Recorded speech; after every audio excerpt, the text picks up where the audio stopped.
निधि किसी के पास है तो भाई गोलू के पास है।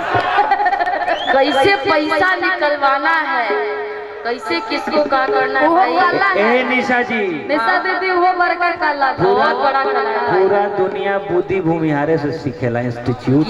लेकिन मैं सुनी थी, आज मैं मंचों पे देख भी ली, रियल में सब लोग हम लोग यही बात कर रहे थे, नीचे भी यही बात कर रहे थे, भाई हमार गोलुआ माने के पर रियल भूमिहार हो भाई। कैसे केकरा पॉकेट में से पैसा निकाले, उधर चाची लोग भी बोल रहे थे, हम बोले यही बात तो है। गलत बोल रही हो। चाची भी, दीदी भी बोल रही थी, वो आएंगी ये भी बोलने के लिए, सुनिएगा। बोले कि हम भक्ति चक्की से देखा था निगुलुआ के, अब बढ़त था ना बड़का बढ़ गई। ये बात कहना है, पैसा वाला ना कहले। आती है तुम पूछवाते हैं। एगो मामी है हम लोग की, कौन सी मामी? दबंग रानी मामी ना, रानी भाभी वही आपके बारे में बोल रही थी। बोली हम मंच पर आएंगे तो नहीं, बाकी बहुत सम्मान से बोल रहे हैं, सम्मान से। हाँ पर बोली है ना। लेकिन एक बार गोलू जी के लिए ताली बजा दीजिए भाई, वाकई मानना। अजय भैया हमारे जवाब दी सुने। हाँ निशा जी, भाई हमार चुप बा, चुप ना बा, एगो बात सुन ली। पतिया बोले में रघुओ बोलनी है, ये झूठ नहीं बोले। बात सुन ली हमारी, कैमरामैन फोकस कर, सुन ली, कैमरा मैन फोकस कीजिए। हाँ कि राजपूत के गीत गाज, अहिर के हाला, अब भुंझार के चुपचाप ढेर कुछ खाला। अरे सही बात है, तो जोरदार ताली बजा दीजिए। इतना कमजोर ताली बजाएंगे तो कैसे पता चलेगा, मछुड़ नहीं भागेगा। भाई हमार चुप बा। उधर से दीदी लोग आ जाइए तब तक, फिर क्योंकि टाइम तब तक लग कुछ गाई। हाँ कोड देना भैया। कहाँ गए? निर्गुणी गाना है, उसी के लिए तुम लोग आ रहे हैं। दबंग रानी भाभी के फरमाइश से एक निर्गुण गोलू जी। सुनो निशा, जो दबंग रानी मामी है ना, तो आप जब गई थी वो कहीं कि गोलू को हम छोटे से देख रहे हैं, तो ही दबंग रानी मामी और सारी माताएं बहने समय जब आशीर्वाद लेने गया तो उन्होंने कहा कि आप जब मंच पर जाइएगा तो निशा से कहिएगा कि एक पुराना निर्गुण गाए, जैसे मदन राय जी, विष्णु झा जी गाया करते थे। बिल्कुल, तो उनका भी आदेश को आप पूरा करने का कष्ट करें। बिल्कुल, इस पे कष्ट वाली बात ही नहीं है। आज आ ही गई, आ जाइए, थोड़ा सा उधर से हल्का सा जगह दे दीजिएगा आप लोग। और बड़ी खुशी की बात है कि साथ साथ बहन है, इस घर में जितना परिवार है, जितना एकता है, वाकई मानना पड़ेगा। इसलिए मैं बोल रही थी भाई, आस पड़ोस की तो जरूरत ही नहीं है। घर में कोई इनवर फंक्शन वगैरह हो या कोई होली डे पे निकलना हो, हम तो परिवार, हम तो चाहे गोलू जी कि निशा दीदी एक दिन नदी के तीरे नाता एगो भावरवा के तोहरा संग जाई, ए से पुराना ने आ ही रही बाकी सबसे पुराना एकरा मानल कि बैठल रोवेली गुजरिया हो, कि चुनरिया में दाग लग गई, कि कैसे जाई पिया के नगरिया हो,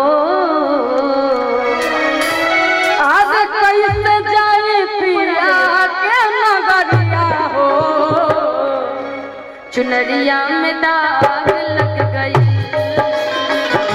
बैठल रोवेली गुजरिया हो, चुनरिया में दाग लग गई, बैठल रोवेली गुजरिया हो, चुनरिया में दाग लग गई, कैसे जाई पिया के नगरिया हो, कैसे जाई पिया के नगरिया हो,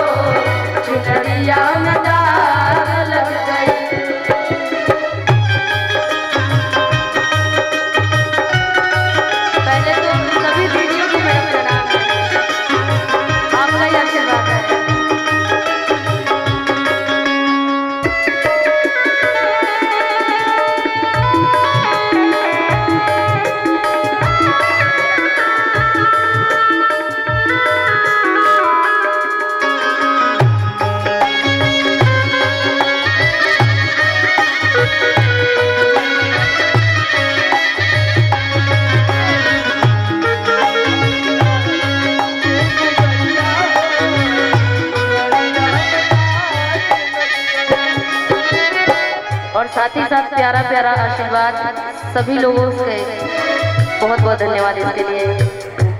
आइल बगावाना के हमरो सने सवा, आइल बगावाना के हमरो सने सवा, जाए के बहावाना के पियवा के देसा।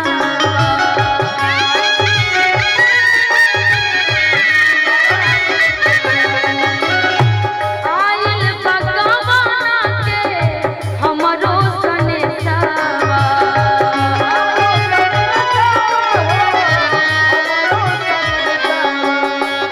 जाए के बहावाना के पियवा के देसा।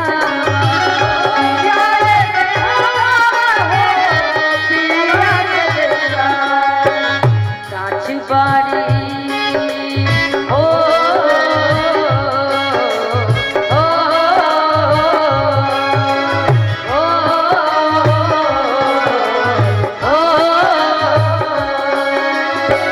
कांच बाड़ी हमारी उमरिया चिनरिया में दाग लग गए।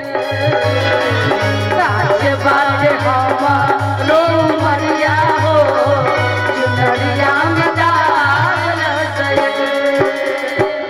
कैसे जाए पिया के नगरिया हो, कैसे जाए पिया के नगरिया हो चुनरिया में दाग लग गए। कैसे जाए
नैहर में जान को यार बनवाले, नैहर में जान को यार बनवाले, दिन रात उन्हीं से नैना लड़वाले, दिन रात उन्हीं से नैना लड़वाले।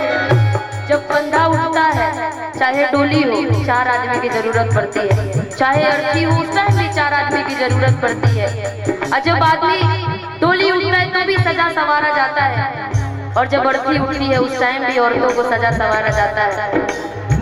कहती है क्या, नैहर में जान को यार बनवाले, नैहर में जान को यार बनवाले, दिन रात उन्हीं से नैना लड़वाले, दिन रात उन्हीं से नैना लड़वाले। उनके हाय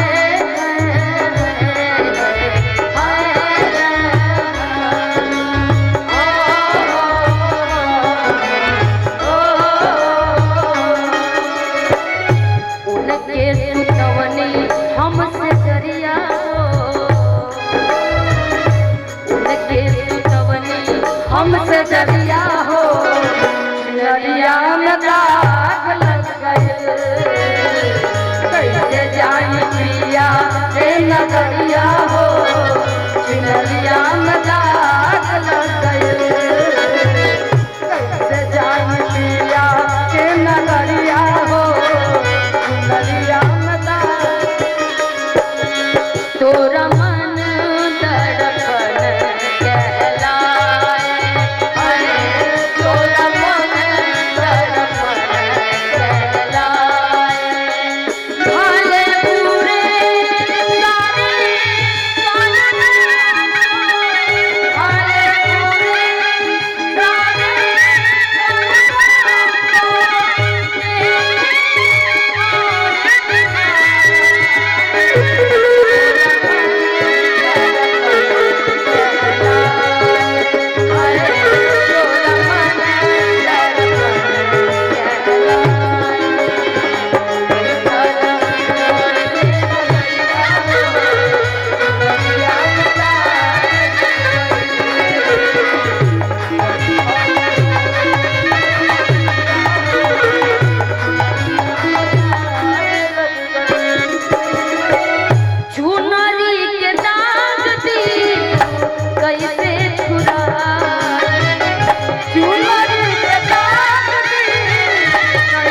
हमारी नयनवा हो चुनरिया में दाग लग गए हमारो नयनवा हो चुनरिया में दाग लग गए कैसे जाए पिया के नगरिया हो चुनरिया में दाग लग गए गुजरिया हो चुनरिया में दाग